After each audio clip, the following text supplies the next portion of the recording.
Hey there! Last month's recap of noteworthy movies I saw but didn't review went over pretty well, so I'm gonna do it again.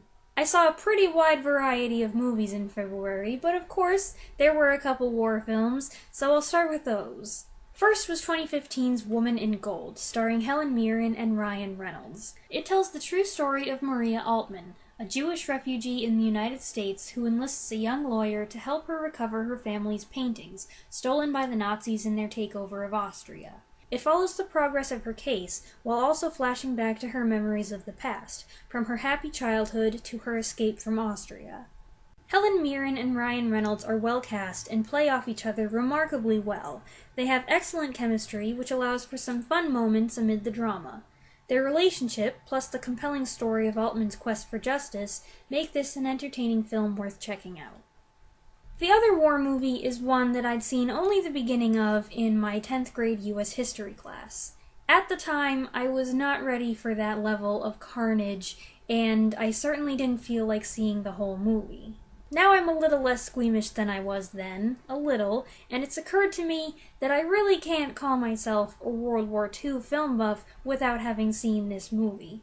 So I decided that this was the time, and finally watched it in its entirety. The movie, as you may have guessed, was 1998's Saving Private Ryan, directed by Steven Spielberg and starring Tom Hanks.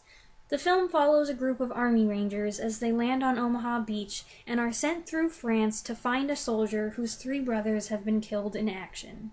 A lot has already been said about this film. It is rightfully considered a masterpiece for its realistic depiction of the horrors of war, not just in the opening Normandy sequence, but throughout the gripping 3 hours. There were certain scenes and images I know I am not likely to forget for a long time, and while it was difficult and graphic, I'm very glad I saw it. Moving away from the war genre, the next movie is a 2013 thriller called Grand Piano, starring Elijah Wood and John Cusack. Wood plays a concert pianist with severe stage fright who is making a highly publicized return to the stage. Just as he starts to play, he finds a message written in his music that says if he plays one wrong note, he'll be shot.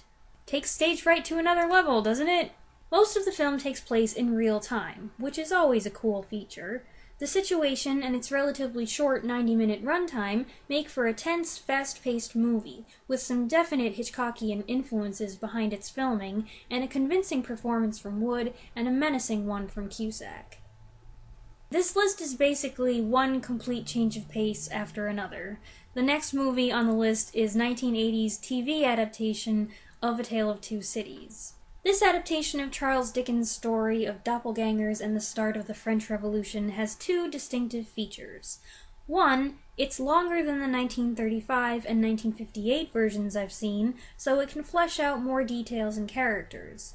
2, this one stars Chris Sarandon playing both Sidney Carton and Charles Darnay.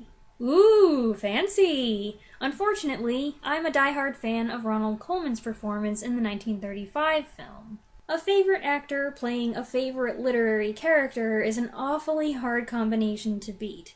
Dirk Bogart's performance in 1958 was good, but he didn't surpass Colman, and while Sarandon does an interesting job differentiating between the 2 characters, I didn't love his interpretations.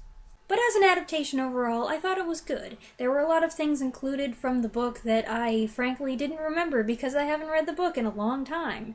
It's got an impressive cast, full of actors who were big then or would become big later. Let's see, we've got Peter Cushing, always a good thing, Kenneth More, Flora Robson, Billy Whitelaw, Norman Jones, Alice Craig, Nigel Hawthorne, David Suchet. That's a lot of people, and they all do a very good job. We also saw Shadowlands from 1993, directed by Richard Attenborough and starring Anthony Hopkins and Deborah Winger. This is a film about C.S. Lewis and the relationship he had with an American woman that changed his life. The first half of this movie is quite droll, with some lovely humor derived from how very British the characters are. The movie does take a tragic turn in the second half, which if you're familiar with C.S. Lewis's life, you're probably expecting. I was somewhat prepared, but my mom was not, and at a certain point she turned to me with tears in her eyes and said, "This is a really sad movie." I'm not a C.S. Lewis expert, and therefore can't tell you how closely they kept to the truth, but it's a thoughtful love story and a tearjerker, with solid, sensitive performances from Hopkins and from Winger, as well as from Joseph Mazzello, the kid who plays Timmy in Jurassic Park, here being directed by Attenborough instead of playing his grandson as he did in that movie. Okay, brace yourself for another abrupt genre change. The next one is 2007's No Country for Old Men. Written and directed by the Coen brothers, starring Tommy Lee Jones, Javier Bardem, and Josh Brolin. I didn't have much interest in seeing this movie before, but I've heard a lot of praise for it, and so when Saturday night came and my parents and I found ourselves with nothing to watch, we found it on Prime and decided to give it a go.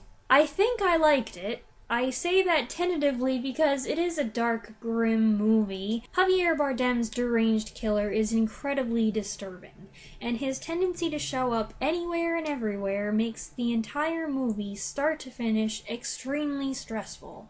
But that, plus some clever uses of sound and light, made for some top-level nail-biting sequences. It also helped that Tommy Lee Jones's character was very likable, and while the ending was sort of up in the air, it generated some interesting discussion among us after the fact, and that says a lot. Alright, the last one is another western, actually, 1972's The Cowboys, a western which stars John Wayne as a cattle rancher whose hands have gone off to hunt for gold. He's left with no choice but to hire a group of schoolboys to help him make the 400-mile cattle drive. It's a story about a journey and the growth and coming of age that must happen along the way. The dynamic between Wayne and the boys is fun, and the movie co-stars Roscoe Lee Brown, who has a great voice and whose presence adds a lot, as well as Bruce Dern, who is super detestable in his role. He's not as creepy as Javier Bardem in No Country for Old Men, but he's a different kind of nasty specimen. Okay, so those are some of the movies I saw in February that I thought were worth mentioning. I hope there was something there to catch your interest, and I'd love to know what you think about any of those movies. Thank you for watching. Bye!